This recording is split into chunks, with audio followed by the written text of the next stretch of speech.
Northern Albania, breathtakingly beautiful, but dirt poor. There's not much to do here apart from farming. Therefore, many people have left their villages to go to the capital city, Tirana, or to other countries. On the other hand, the seclusion here seems charming to some people, mainly tourists from richer European countries. And they pay good money for accommodations, for meals, or a guided tour of the mountains. On this particular morning, Rosa Rupa accompanies visitors from Germany up the mountains. She's converted her family home in Thethi into a guest house and also works as a mountain guide. It's a profitable business for the 38-year-old and her family. In 2015, we had a really good season. It was one of the best years for us so far. A reason for this was that we were marketed very well internationally. Another is that we were able to make the season last longer. Albania is still an undiscovered gem and the perfect choice for this German couple. The paths have already been marked, but it's not like in Switzerland where you pass by crowds of other tourists. You get the feeling that you're discovering something completely new. And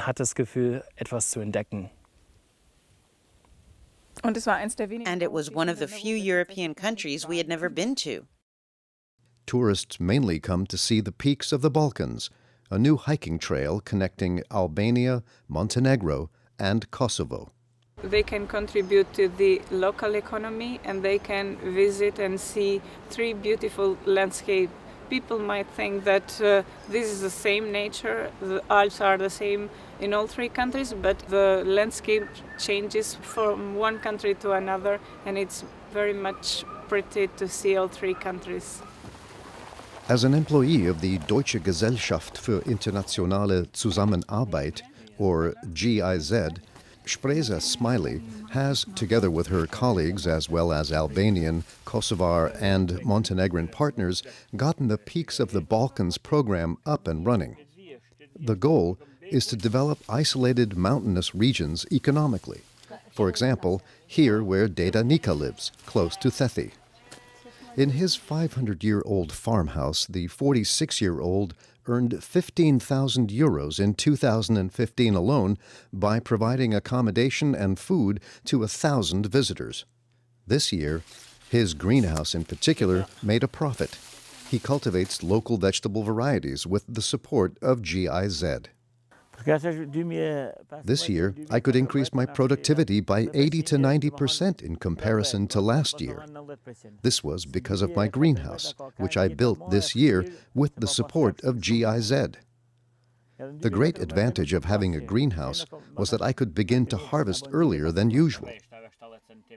The more vegetables that are produced locally in Thethi, the more the inhabitants of the valley earn. The more families move back to Thethi. Therefore, Deda Nika passes on his knowledge to his neighbors. And he sells his vegetables, which he grew with seeds native to the region, to restaurants in the valley. A friend takes his vegetables in his car and brings them to Maria Endoja, who hosts tourists in her guest house. These vegetables are very important to us. Homegrown varieties from our village are cultivated here. They're very fresh and organically produced. We like these vegetables, and the tourists like them too. Tourism has been a main source of income for a long time, with regional products from Thethi itself making their own contribution. The valley is beautiful. I mean, we could stay there. With weather like today, we could stay forever and hike. And what I enjoyed most is the quietness, the peace. The Thethi success story is only set to continue in 2 regional nature parks at Shkrel and Nikaj-Mërtur, which are close by. Here, too, the breathtaking natural surroundings invite you to roam freely and simply unwind. And to discover new things, for example, species of animals and plants which are only to be found here, such as the valuable chestnut trees, some of which have been standing here for over 500 years. The chestnut is very important to us. It's the only thing here that people are able to employ themselves with, because we don't have other opportunities to earn money. The number of grapevines here are minimal, just those for private consumption. Chestnut trees are the future. Anyone who has chestnut trees will earn at least some money. The others won't. GIZ supports families and farmers who wish to accommodate new visitors. It helps people like Pieta Leke Imerai to better understand the tourists' requirements, to adapt their guest rooms accordingly, and to show tourists the local attractions. This includes local agrobiodiversity, which is worth discovering.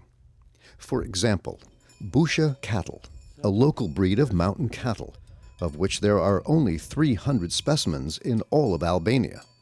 5 of them belong to Pashkupesi in Lekbibai. We inherited our Busha cows from our parents and our grandparents. They've been here for over 500 years. It's a very good breed of cow, which is perfectly adapted to the local conditions and whose maintenance is very affordable. They require very little upkeep. They have a calf every 6 months, and their milk and meat are of a very high quality. And these mountain grass-fed cows produce high-fat milk, which Basha Pesi uses to make a pretty tasty cheese. The family hopes to supply this cheese to restaurants in the region and cater to tourists who stay with them. These tourists will acknowledge that this is a specialty and pay good money for it, enjoying their host family's hospitality, which Albania is famous for.